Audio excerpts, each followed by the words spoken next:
Good day. Welcome to the roundtable discussion of analytical chemistry at Symeres. Today, we invited 4 analytical chemists from each side of Symeres. Jesse from Groningen, Eva from Nijmegen, Sarah from Viet, and David from Prague. My name is Nori Morita from Business Development of Symeres. But please, everybody, introduce yourself to the camera. So let's start from Groningen. Jesse, can you introduce yourself? Hello, my name is Jesse de Gooijer. I work at Symeres Groningen now for 17 years at the Analytical department as an analytical scientist. Shortly I've changed function to Analytical project leader at one of the two of the Analytical departments in Groningen. We have two different departments, one more GMP-like analysis, one more research and development in process control analysis. The last one I'm in charge of that department. Julie Bouly is in charge of the more GMP-like analysis like stability studies, performing assays, things like that. Erik van Echten is the head of the department of both departments. Thank you. Moving on to Nijmegen. Eva, can you introduce yourself? Of course. Hello, I'm Eva Renkelbe. I'm a team member of the Analytical Chemistry department in Nijmegen. I joined Symeres at 1st of January of this year. And since this time, I'm, amongst others, responsible of the method development for compounds, and then more the type of method development which should feed into the GMP production of, for instance, a site as Weert as Spark. So our methods build on the knowledge which we get from the chemists and on the previous analytical results they already have. And then they should fit into the more rigid and more strict regime of GMP analysis at a sister site. Well, that sounds a very good introduction towards the GMP sites we have. So lady first, Sarah, can you introduce yourself? Of course. Good. Hello, everybody. I'm Sara Sant'Angelo. I'm working in Symeres Weert since 8 months. I joined the team here as an analytical project leader, and as together with my colleagues that are covering the same roles, we work in teams together with a project manager and a chemical project leader to lead the project requested by our customer from the analytical point of view. Here, the work, analytically wise, consists in the development of method or improvements of method when they are provided by customer to provide the correct quality and be in control of the process that it's ongoing in the site. Thank you. And last but not least, David from Prague. Can you introduce yourself? Yeah, of course. Hello, good afternoon. My name is David Dvořák and I work as a site manager of the Symeres Prague. And I joined the company in September last year, so I've been working with the team already 6 months.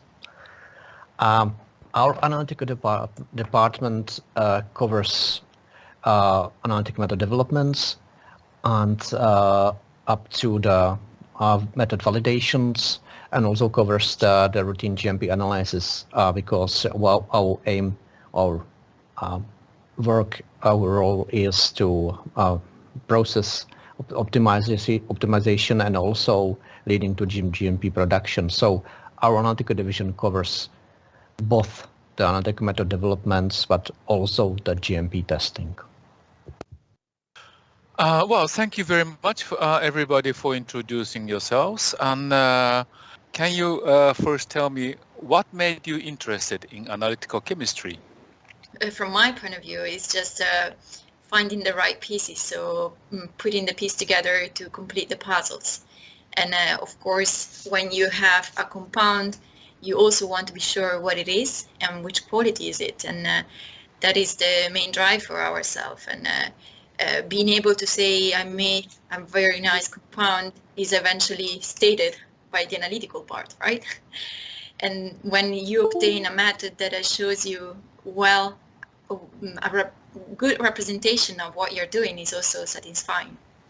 Yes, I fully agree with Sarah, because chemistry is nothing without analytics, of course, because you need, in the end, a good purity. And for me, it's always a challenge to get the right purity with developing methods with different techniques. And we have the freedom to choose which technique we can use at the R&D side. So it's always different. Every day is different, and it's a challenge to get the right methods for the right compound as soon as possible.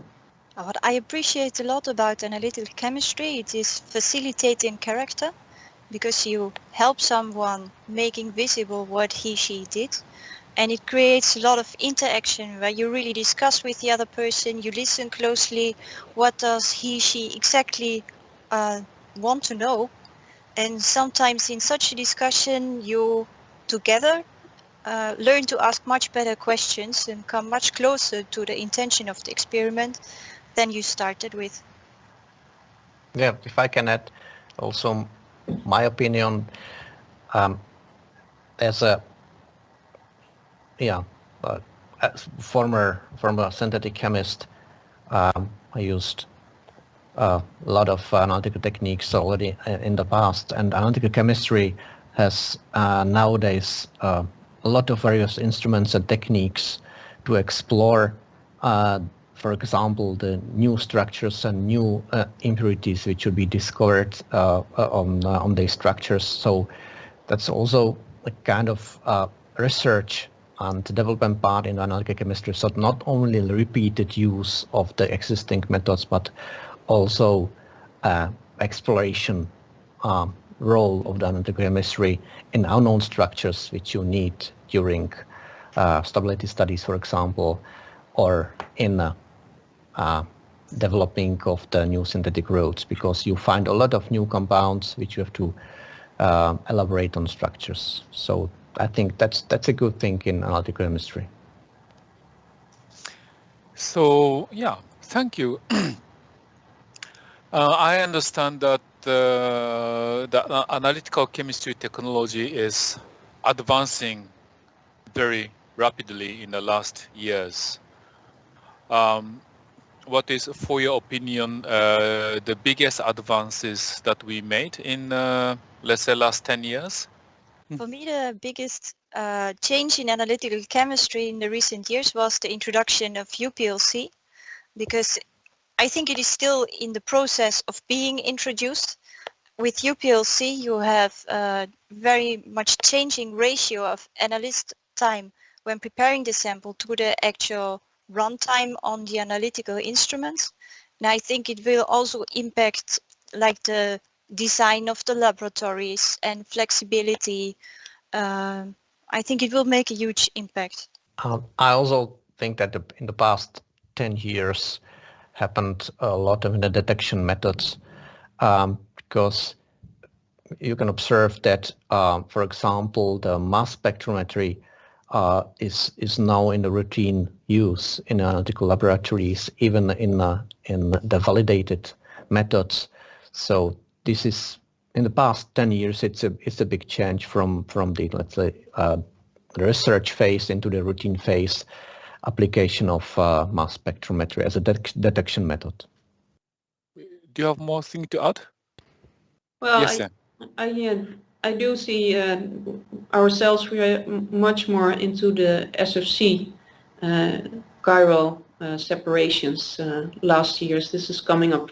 In first we only had HPLC and a GC, and also now much more UPLCs, so faster analysis, short run times, and SFC chiral separations is definitely one of those techniques which have much improved the last years, and really helpful in getting quick, reliable screenings on chiral compounds. But I think also for achiral compounds it will be used much more often. Sarah, do you have more to add? No, I would just add that, of course, sensitivity and the fastness of the analysis is something that definitely improved lately. But sometimes this doesn't make it things easier, because the more you see, the more you need to control and describe. So, of course, it's definitely describing better the materials that we are producing, but of course it's also introducing additional challenges. And on top of the analysis itself, sometimes also one of the important part is that the software can also be used from our point of view for GMP productions, for validated methods. So. Yeah. Yeah, because when I was looking at this, all the techniques and the things getting improved and more, I still see a huge difference between research, say analytical chemistry at the research, where you have to see a lot of compounds, whereas GMP, you really have to dive into one compound and small impurities and so forth. So I think there's a huge gap between these two, if I'm correct. Well, definitely also the quality of the material that is allowed by research and by production, and mainly GMP production, is also different. So also the sensitivity and the in-depth analysis of the quality of the material eventually is different. So, for example, NMR doesn't give you the sensitivity level that you might need for API release that you actually can achieve by HPLC or UPLC, for example.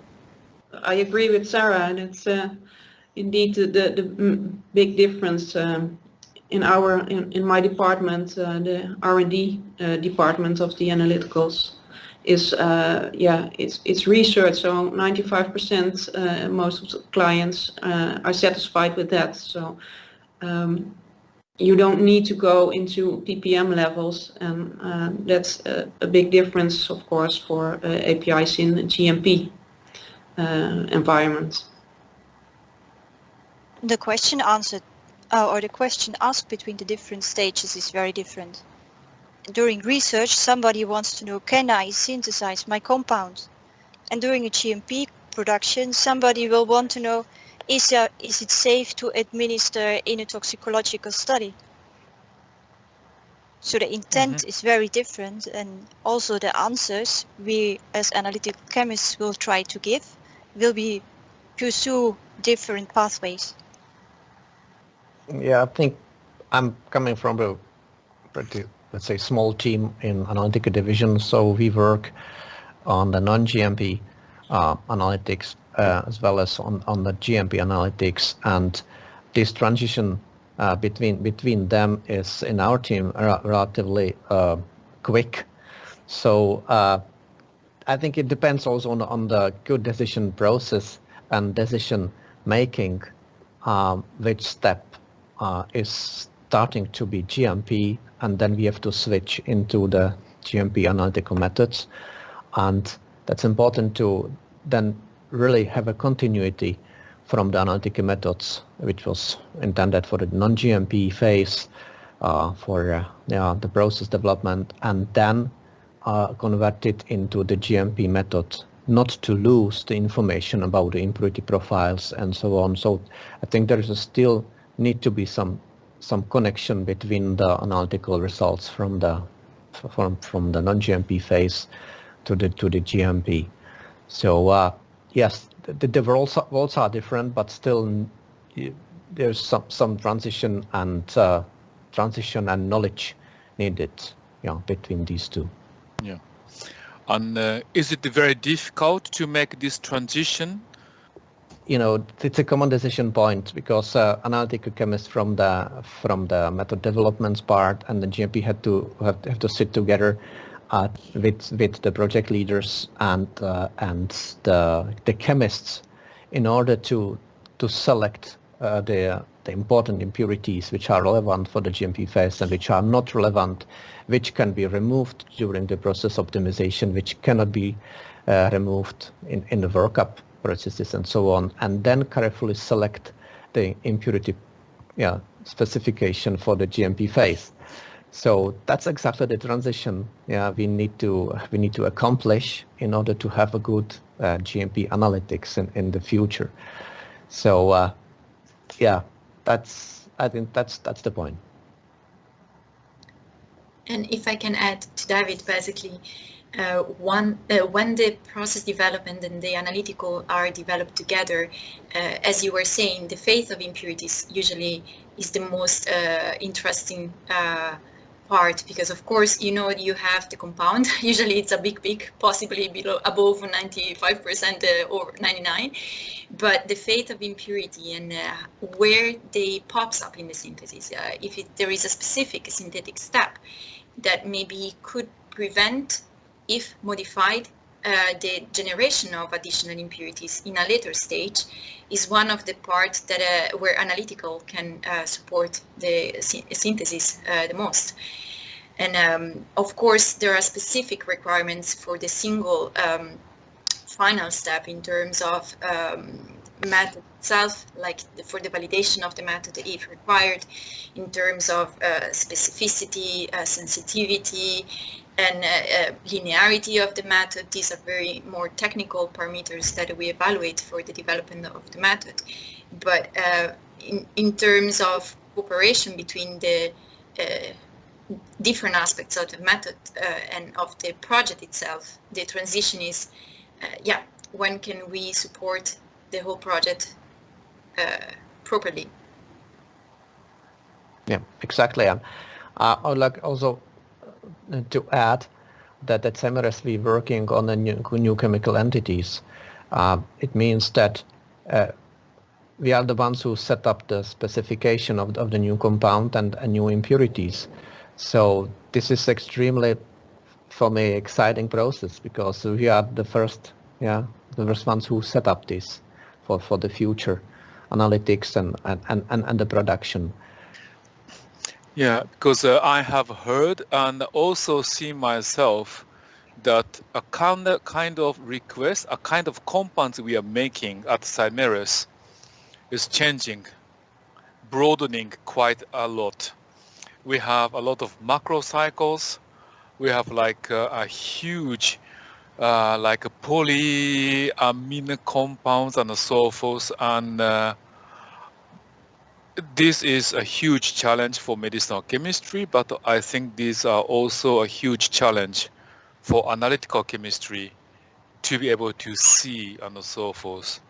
And eventually these are also going towards the GMP production. Yes, you see, we used to have the small molecules most of the time, but we more and more see larger polymer-like compounds coming by. So that's indeed a challenge sometimes to get the right method developed. And we share this information among the sites, like what we are doing at Groningen and Nijmegen, and like a warning to Sarah and David that, hey, these might be coming up to you guys. Make yourself prepared. Do these things happen, or?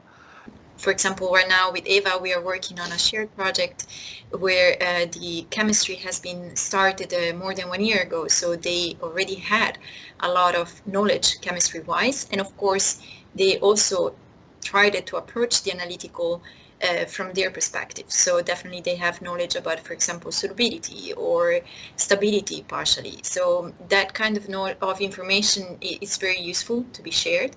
In terms of methodology, it depends if the chemist had the chance to already include the analytical department in an early stage, because of course the number of projects where the chemistry is already involved, it's higher than eventually what they are going to proceed for a later, let's say, larger scale production. Okay, speaking about our side, the status at which we receive the project is very variable in terms of analytical methods. Some of the project only have some initial starting HPLC method for assay purity, and then we further develop the methods for our purposes and so on. And some of the projects are more advanced in terms of chemistry, but also in terms of analytics, so that we can base our development on the existing methods. But anyway, we have to check the impurity profiles and further develop the methods in order to get the validated methods in the end. So we have to work on the analytical methods anyway to assure that the method will be validated at later stage. So we have to work on the analytics anyway. But to answer the question, the projects coming to our side are at various stages of the method developments. You have been telling several times this impurity profile and so forth, which is very important. And I also learned that at the GMP side, this PMI is something that you take a lot of attention, you pay a lot of attention. How do you handle that? Can you tell a bit about it? Okay, I can start saying what happens here in VERT. So basically PMI stays for potential mutagenic impurities. So are those impurities that might generate mutagenesis. Usually what happens here is that is the client that identified together, of course, with our chemists, potential impurities. And usually this is done using softwares that simulate the potential risk of specific structures. And of course, the amount of potential mutagenic impurity that we also need to trace and basically control and evaluate depends of the calculated daily intake thought for the specific molecule. And for these impurities, we of course need to guarantee the detection and the concentration in the final product, and basically have the most complete information of them when we generate a report. Yeah, I can only agree with this. These impurities first have to be identified as a mutagenic, so we have to confirm the mutagenic effect and then to consider those impurities as a threat, and then develop the specific method for those impurities. So it's guided by, I think that's the ICH guideline M7. It describes how to analytically approach these impurities. Once they are identified, Sarah said it needs to be defined the levels at which have to be we have to detect them and quantitate. Depends on the daily dose. Some of the cases these analytical limits are pretty low, so it creates additional analytical challenge for us, and most of the impurities are measured by LCMS.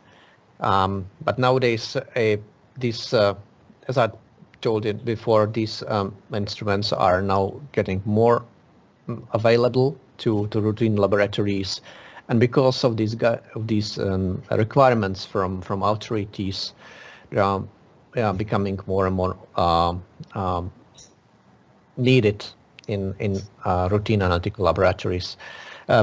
One thing is PMIs. It's a general term for mutagenic impurities, but maybe you are referring, Nori, to nitrosamines.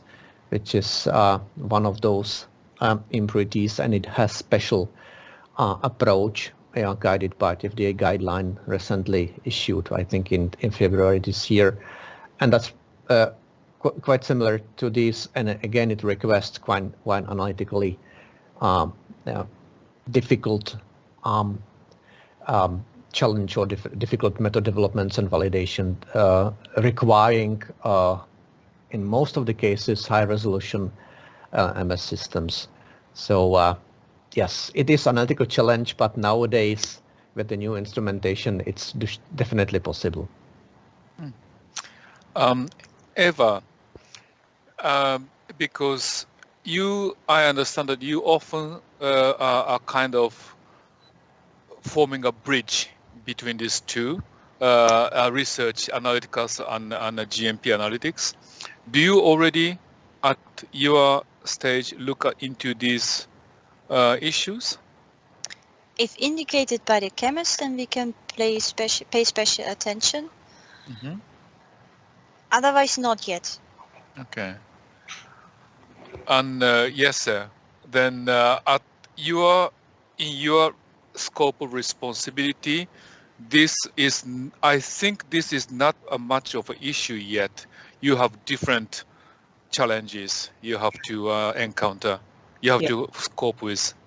Upon request, we can dive further into a method which need to be developed, but most of the time the client wants also fast results with lower purities, not so into purity profiling or purity profiling. So we have a lot of different instruments for a lot of screenings and all kinds of columns techniques we use.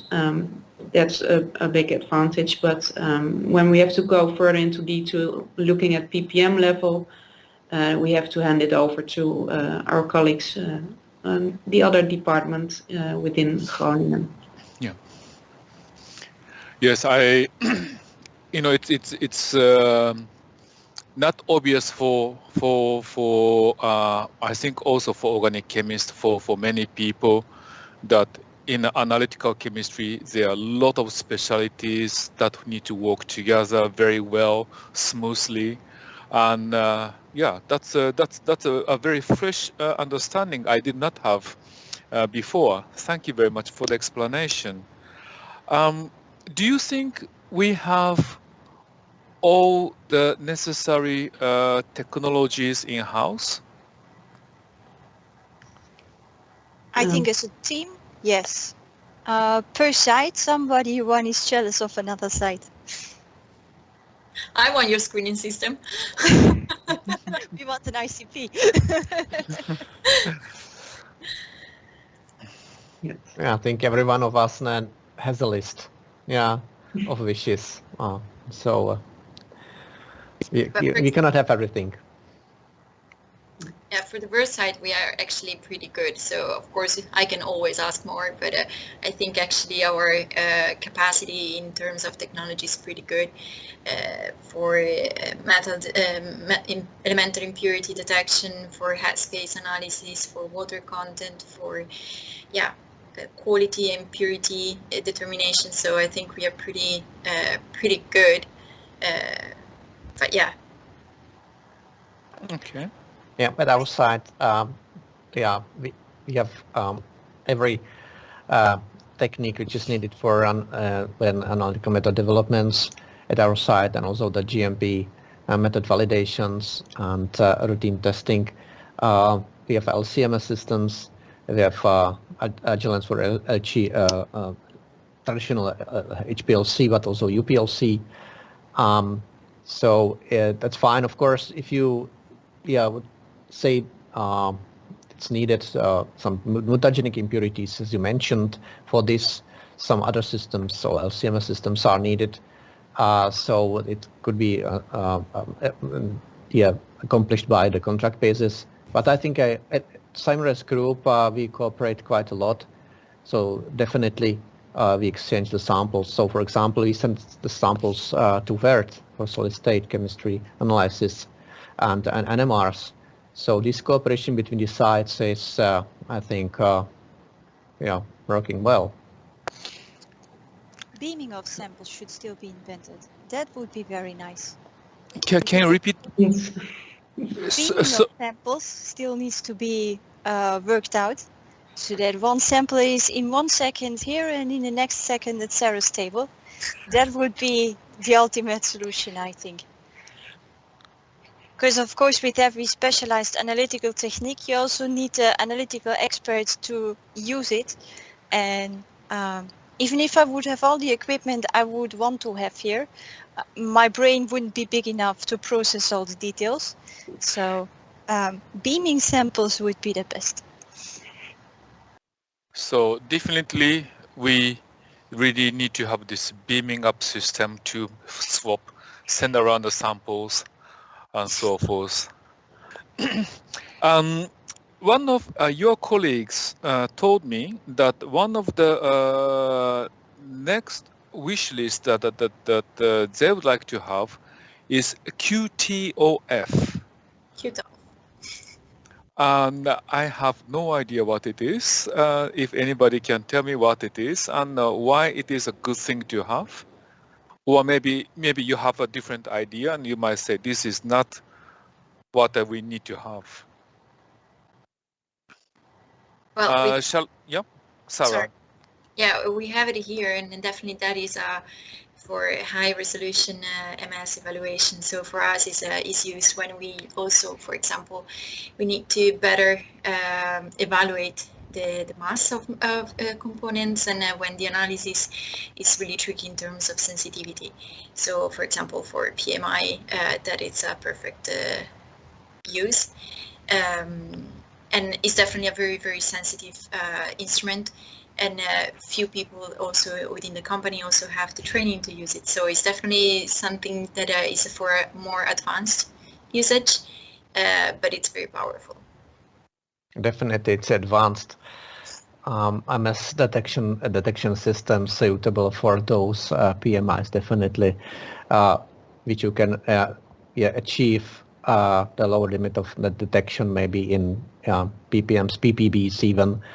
So definitely it's a good tool to analyze the low level of mutagenic impurities or nitrosamines as well. So definitely it's dream instrument. Yeah. But what I also learned is just like with organic chemistry, collective intelligence, collective expertise really makes us strong. Yeah. Then the next question is not that all the equipments that we want to have and so forth, but about the future of analytical chemistry. What would be, in your opinion, the next breakthrough that you want to see in analytical chemistry? Can we talk about fantascience, or we have to be more realistic? Somewhere in between. If with the challenges you encounter every day, either at the research site or GMP site, and you say, wow, if we have this, if somebody come up with a solution for this, that'd be great. I think online reaction monitoring will be the next step. I totally agree with you, Eva. Online reaction monitoring system. Okay. Yes, sir. Do you have? Yes, I think it's more into standardization and focusing on a high throughput and automation. So also quick, fast results for the chemist. I agree as well. In my opinion, it's going to be more evolution than revolution. So it'll be more development process of automation process regarding to the sample processing, for example, further downsizing of the chromatography equipment, so more into the UPLC systems. So that would be also further developed as well, I would say, and also UPLC systems will be more spread into the routine laboratories than it is now. Yeah. And also because the MS detections themselves will become even more affordable in the future, they will also appear in the routine laboratories later because of the requirements to the low-level impurities like a PMIs or so. So we will need them in our routine laboratories because of the limit of detections and quantitation.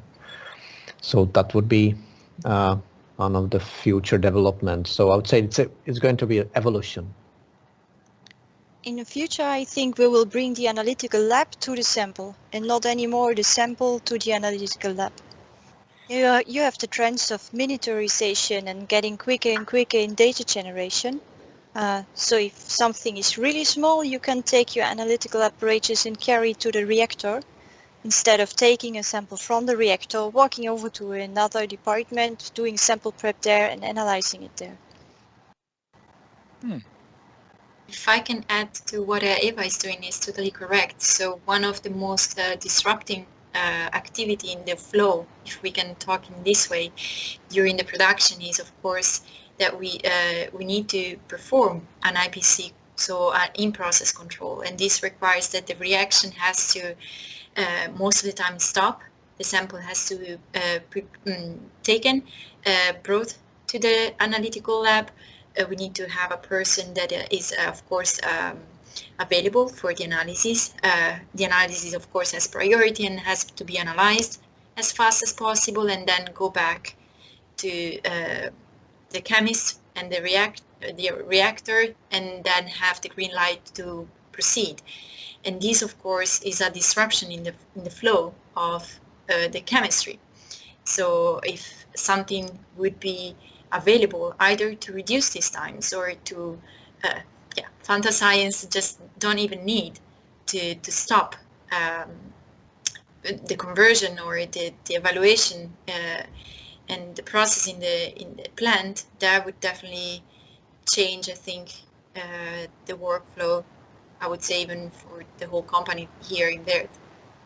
Yes, what I experienced the last years, we got more and more equipment, and our department is really a service department, so all the chemists bring their sample to the analytical department. We will measure the samples for them. We got more and more equipment, but then also the samples are still coming more and more, so it didn't release pressure from all the instrument, but analysis is becoming more and more important, so you want to keep on increasing the throughput, so reduce run times, improve all kinds of automation, software and stuff like that. Exactly. Yeah, there's enormous pressure to the speed. Or speed in the routine laboratory is a key. So any of the processes which can be speeded up, or like sample processing or chromatography, that's welcome, to the overall analysis time. So that's speed is a key in this case. So there are several rules, so we can limit the sample processing time using, for example, two-dimensional columns, and use the column switching to completely skip the sample processing. So one of those, reduce the chromatography time by using the UPLC. So everything together because of the demand to the speed.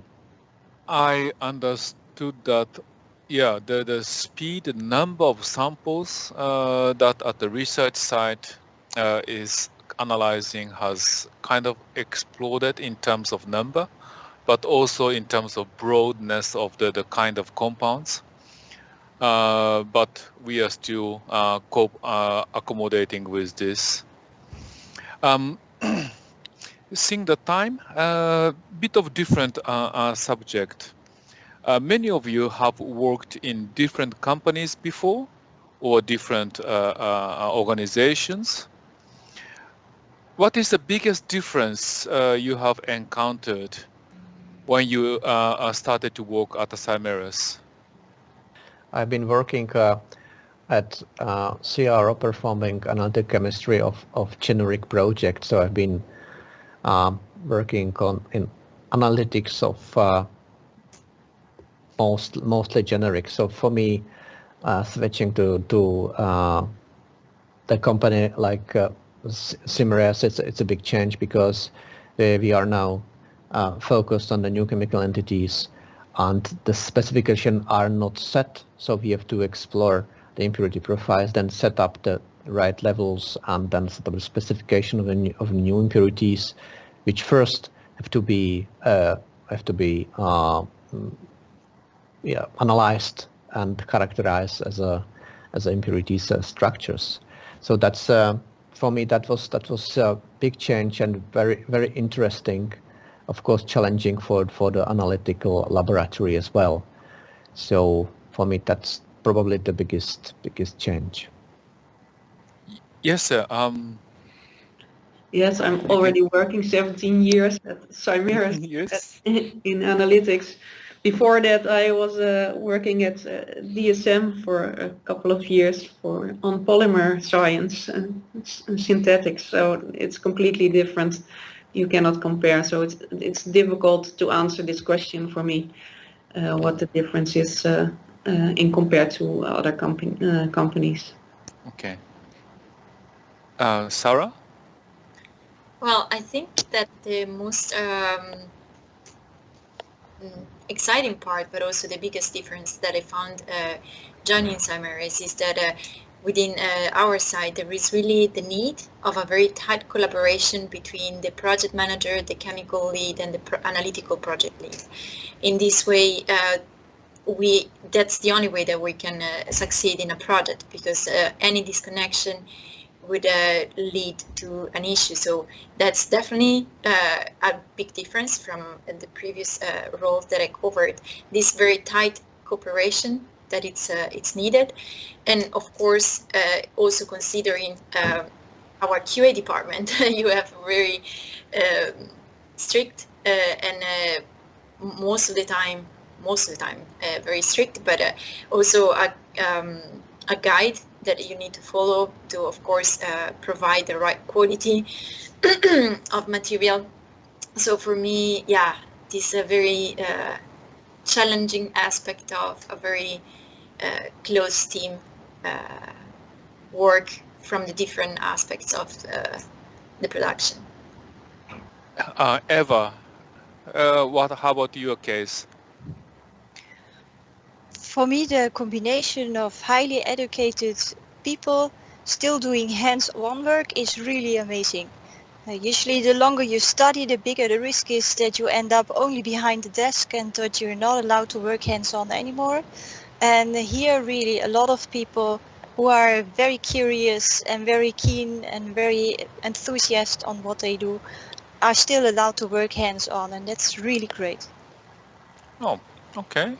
Maybe many of the analytical chemists in the industry or in academia, they might be looking at this roundtable discussion. Can you send a message why they should consider joining Symeres? At Symeres, you really have the chance to remain curious and have an analytical chemical journey. Well, I really appreciate, and I think it would be very, very enjoyable to work in a very dynamic teams and group, and yeah, also the cooperation between the sites definitely makes it very interesting.